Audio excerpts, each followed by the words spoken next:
Have you ever wondered why, as the J-20 Dragon soars through the skies leaving the sharp wake of a fifth-generation fighter, and as the J-16's massive form carries thunderous power across the Republic's horizon, that slender, familiar silver silhouette, the J-7, which first flew a full 60 years ago, still remains visible? What magic does it hold that allows it to endure for over half a century amidst the ever-evolving ranks of the Chinese Air Force? Still holding its place today. Time rewinds to January the 17th, 1966, a day etched into China's aviation history. At the Shenyang Aircraft Corporation's test flight field, a fighter jet designated J-7 roared into the sky, successfully completing its maiden flight. This was not merely the maiden flight of a new aircraft. It marked a milestone, China's first domestically produced jet fighter capable of sustained supersonic flight at twice the speed of sound. Yet its origins were far from smooth sailing. Although the Type 62, assembled from Soviet MiG-21 F-13 kits, had already taken to the skies as early as 1964,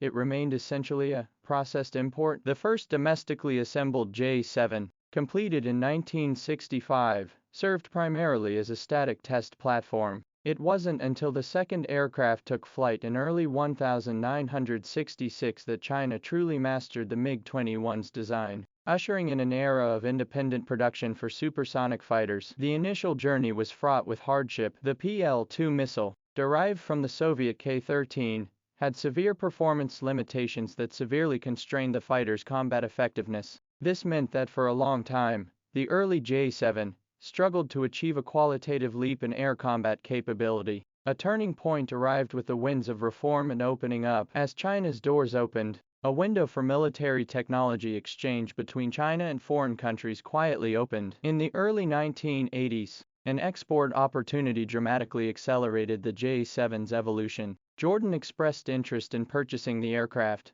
but demanded the installation of advanced Western avionics as a strict condition. This requirement reignited the stalled Western avionics retrofit project, previously shelved due to funding constraints. China collaborated with British firms like Marconi to integrate a suite of then-advanced equipment, including heads-up displays, radar rangefinders, and new navigation attack systems, into the J-7 airframe. Though Jordan ultimately awarded the contract elsewhere, the resulting J-7M fighter unexpectedly opened doors to the international arms market. Countries including Iraq, Pakistan, and Iran subsequently acquired the aircraft, whose reliability and outstanding cost-effectiveness earned it a strong reputation. The substantial exports of the J-7 not only generated valuable foreign exchange for the nation but, more importantly, channeled these funds back into the continuous improvement and upgrades of the domestic J-7 series. This created a virtuous cycle, where exports funded research, and research drove improvements, breathing new life into this classic fighter. Technological evolution never ceases. While the J-7G, dubbed the ultimate variant with its double delta wings and one-piece windshield, captures much attention, we must not overlook models representing more revolutionary explorations. The J-7s, featuring a chin-mounted air intake, boldly abandoned the traditional nose-mounted intake, enabling the installation of larger caliber radars and demonstrating upgrade potential far exceeding the base platform. Although this factory-funded project ultimately failed to materialize, its design philosophy was carried forward and refined in the subsequent J-7MF proposal. The J-7MF adopted an even more avant-garde rectangular ventral air intake, further liberating nose space and substantially boosting theoretical range, payload, and multi-role capabilities. It made a stunning debut as a scale model in 2000, with a planned maiden flight in 2004, and was once the subject of high expectations. Yet,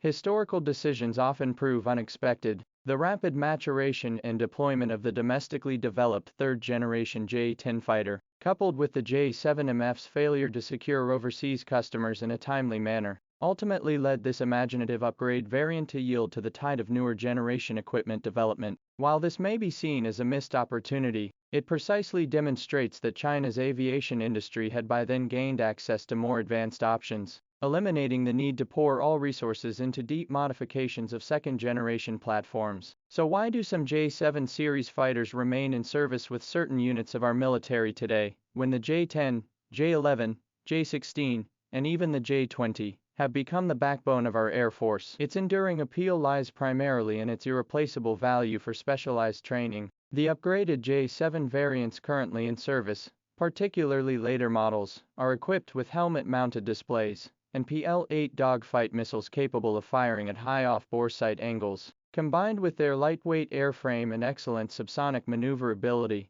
they remain formidable opponents in simulated medium to low altitude, visual range dogfighting scenarios. Second, it offers remarkable cost-effectiveness and value for money. The J-7's relatively simple structure and ease of maintenance result in hourly flight costs far below those of heavy third or fourth generation fighters, roughly one-tenth or even less. During high-intensity, high-consumption dogfighting training, deploying the J-7 significantly reduces training expenses while achieving the desired tactical refinement objectives. This represents a highly cost-effective investment for sustaining frequent, high-quality air combat training for pilots. Finally, its substantial remaining service life must be acknowledged. Thanks to continuous upgrades and diligent maintenance, portions of the PLOF's operational J-7 fleet are not particularly aged, with new aircraft still exported into the second decade of this century. The airframe lifespan of these aircraft far surpasses that of comparable foreign models from the same era,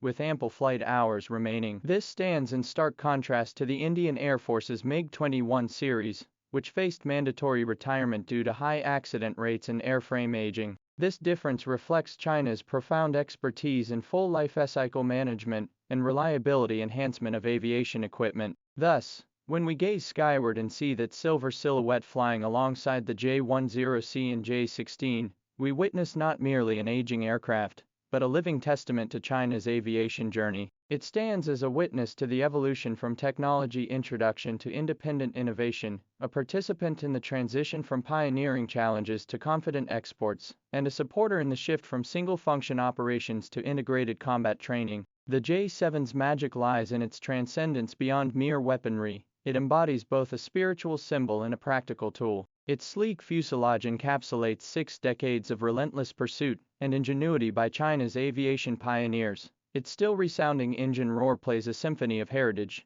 pragmatism, and innovation. For the foreseeable future, at least the next decade or so, as long as tactical training demands it, and that silver frame can still soar with steadfast grace, we may still glimpse this lightning bolt that has traversed 6 decades in the training skies. In its own unique way, it will continue to provide the most unadorned yet most solid support for the Republic's eagles guarding the blue heavens. This, perhaps, is the ultimate magic that elevates a classic to timeless status.